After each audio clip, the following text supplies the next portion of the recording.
Hello, girls, guys, or otherwise. This is Rich, and welcome to our Witchy Wednesday. We are discussing the crown chakra. Grab your coffee, grab your tea, grab your beverage, whatever it may be. Sit on back and relax.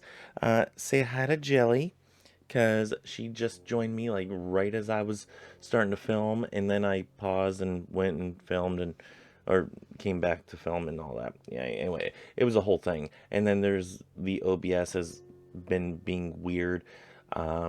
With reversing images for some reason, so I had to figure that all out. Anyway, we are discussing the crown chakra today, and it just dawned on me I do not have my props. I have my wand there, and I don't know. Wait, did I stick it in this drawer? I'm not sure exactly where I stuck my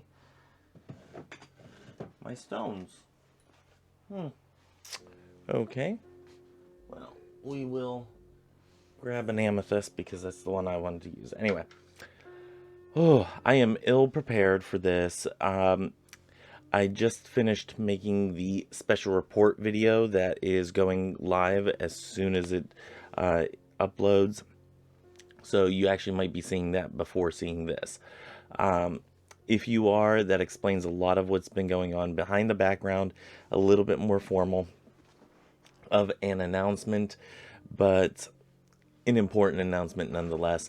There will be another special report later today of something else very exciting that's happening to our family here in the Witchy household.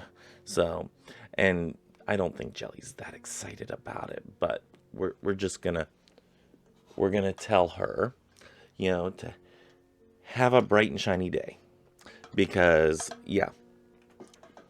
Oh, I love that thing. It just brings me so much joy.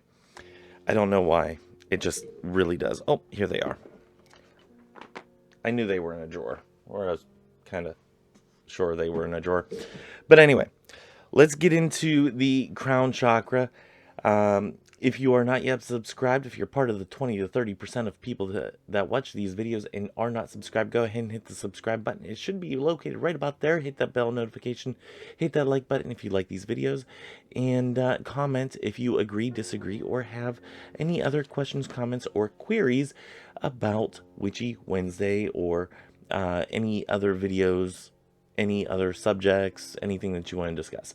Anyway, let's get into the crown chakra. Let's go ahead and bring in our images here. Okay, so as you can see, the crown chakra is at the top of the head. Now, depending on your sources, some will say that it is at the top of your head and above, like it's halfway in between the top of your head and above. Some say it's just above, that it's not actually attached to your body. I am of the thought that it is like a sphere. It is like half in, half out. And this is the chakra that is the bridge to the cosmos. Most spiritual. It is the most spiritual in nature of all the chakras. And I'm going to be going a lot from my notes now because it is 11:23 and I want to get this done before midnight so I can edit and upload and have it all good as quickly as possible. I did spend a lot of time on the special report one, so yeah, that's why this one's coming up maybe a little bit on the late side. Okay, so what does this govern? It is an individual's center of spiritual enlightenment, wisdom, universal consciousness, and connection to higher guidance. It governs interactions, it governs interactions with the universe, sense of inspiration and devotion, union with the higher self and divine, deeper understanding, and a healthy spiritual life. This has to do a lot with your spirit, the wisdom that you get from beyond your higher self, your divine entity, whatever you may classify that as. Now, If it is blocked, some of the things that you can experience, and keep in mind, I am not a doctor. If any of these things are happening to you, do seek medical professionals, such as a therapist or an MD of some sort, either a doctor in mental health or a doctor in physical health of some sort, because these could be underlying issues that you are having and you need to have those checked out. Keep in mind, we're dealing just with the spiritual side, and doing these in tandem with a conventional type of medicine is um, is still advised. I mean, you can do these in tandem. It will not hurt you. It can only help at that point, but definitely seek mental help or medical help of some sort if you have any of these underlying issues. Ah, if I can get all the words out, all the words, all the words. Okay. So some things that may be affecting you if it is blocked is difficulty meditating or feeling connected, spiritual disinterest. So maybe you're not interested in studying a spiritual text of some sort. General boredom. If you are bored and you're not like excited about doing certain things that you usually love, especially if it's spiritual in nature or learning in nature, if it's anything like that, and that just brings you boredom right now, that might be a blocked chakra. Keep in mind, these can be other underlying issues. Let's see, feeling antsy with the mundane, not feeling connected with your purpose or wisdom, desiring complete isolation, depression, stubbornness, sarcasm, narrow-mindedness. Okay, I want to go back here. Desiring complete isolation is not necessarily what I would consider a blocked crown chakra. Sometimes that's how introverts like myself tend to actually recharge, and we revitalize ourselves by being alone and being cloistered a little bit. Just sitting in the silence. Desiring complete isolation, I think, is sometimes healthy, depending on where you are on the scale of introvert, extrovert, that type of thing. Depression is a clinical thing, and I don't want to undermine it or undermine it. Yeah, undermined, right? I think that's the right wording. Or undermine. Anyway, I don't want to play this down. If you have symptoms of depression, please seek help. This is something that I have dealt with. That I don't necessarily want to say my partner's dealt with it, but that's their story to tell. Stubbornness, sarcasm, narrow-mindedness. These are things that, okay, these are general personality quirks that certain people have. And maybe that is a part of a blocked crown chakra, is just being a little sarcastic, a little closed-mindedness and whatnot. Opening yourself up to accepting other people. Going back to the depression thing,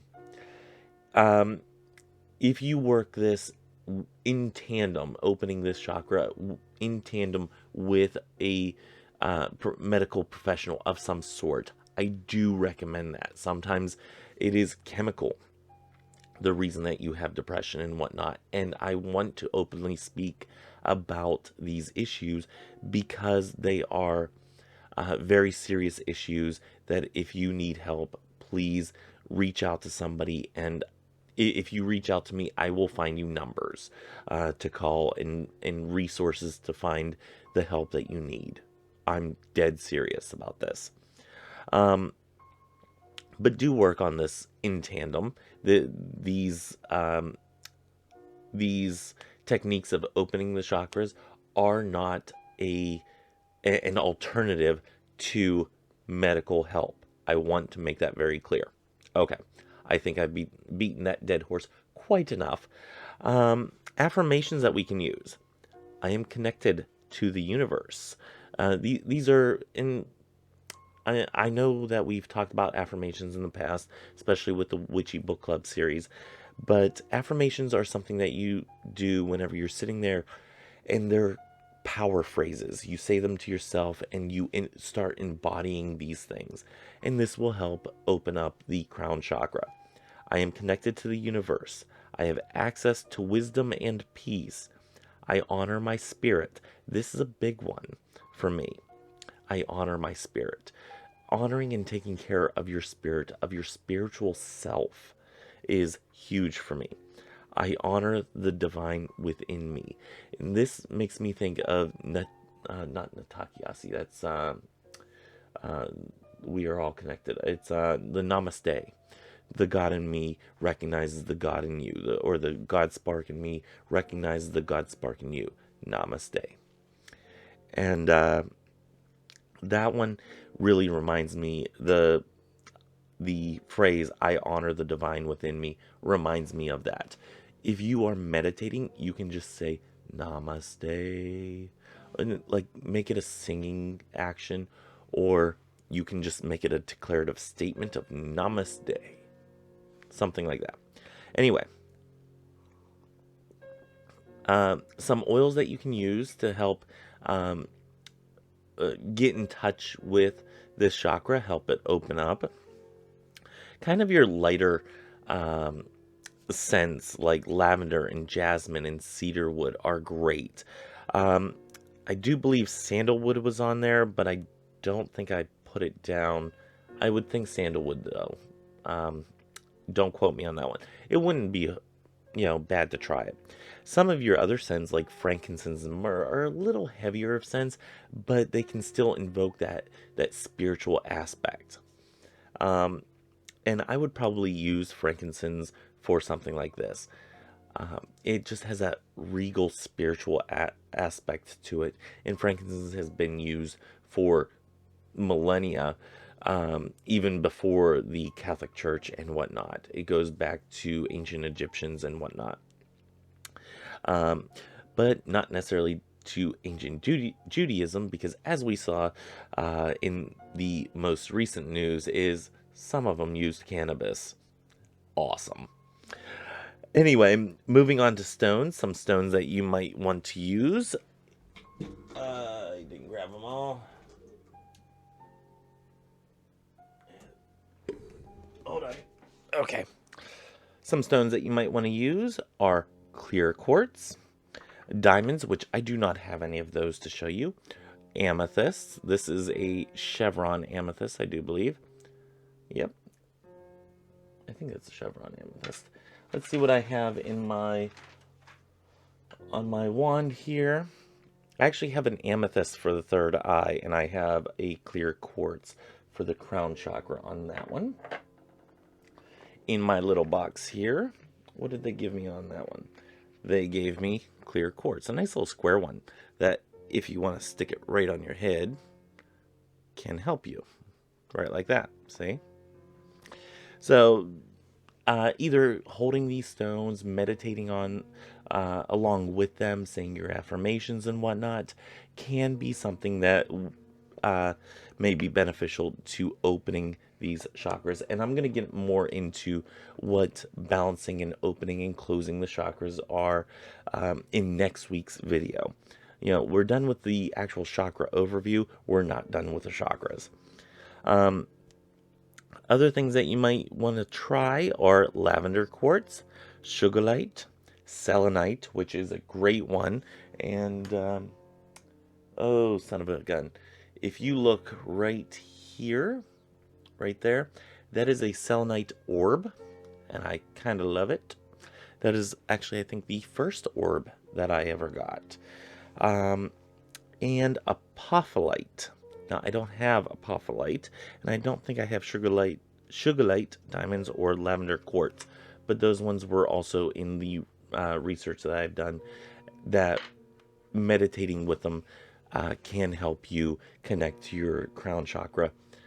I'd always suggest clear quartz for any kind of working. Clear quartz, it's one of those catch-all things that you can grab it and you can just sit there with it and meditate on it, focus on it. If you have one particularly that has a nice flat side, like this one's nice for it, you can hold it like this, and you can just sit there and have it as almost like a worry stone, and sit there and meditate on what the root causes are as to why you're having the issues that you're having. Again, doing this alongside medical professionals and whatnot is suggested. So yeah, that is all that I have written down for the crown chakra, the bridge to the cosmos, the most spiritual in nature of all the chakras. And like I said, next week we're going to be talking about balancing the chakras, and then we get on into pendulum work and using pendulums with opening and closing your chakras, I do believe, right? Yep. Pendulum chakra work is the following week. So, still a lot of chakra talk. Join me tomorrow for Table Talk Thursday. Join me later today for a special report. It's going to be exciting. It's going to be fun. And I think y'all are going to just freak out over it. Just saying. A lot of hype. I hope I can deliver. I think I can. And then join me on Saturday for a Witchy Book Club series, Chapter 3 of The Outer Temple of Witchcraft by Christopher Penzak. Join me on Sunday for Part 7, I do believe, of the Witchcraft in the Bible series for our Christo-Pagan Sunday. And join me on Tarot Talk Tuesday, where we are starting our journey with the Ace of Wands. So join me on all those days and with the special reports. Again, one just came out and one will be coming out today. I can guarantee that. Unless this doesn't happen, which I hope it does. And if it does, there's a slim chance it might not. But if it does not work out, I will let you guys know the utter devastation. But if it does work out and everything is completely fine, then yeah, you're going to have a special report and you're going to just die over it. You're going to love it. Anyway, enough overhype of it. So yeah, keep the bell notification right down here. Make sure you click that. Make sure if you are using a phone, whatever device you watch these on, that you set your notifications on your phone. I think I need to do that for some of mine, because there's sometimes whenever I don't get notifications until later in the day after somebody's already gone live and whatnot, and I missed their live. So anyway, do all those things, all those great YouTube things that you can do, and join me there and then later today for that special report. You're going to love it. Until next time, may you have love, hugs, and ladybugs. Bye-bye.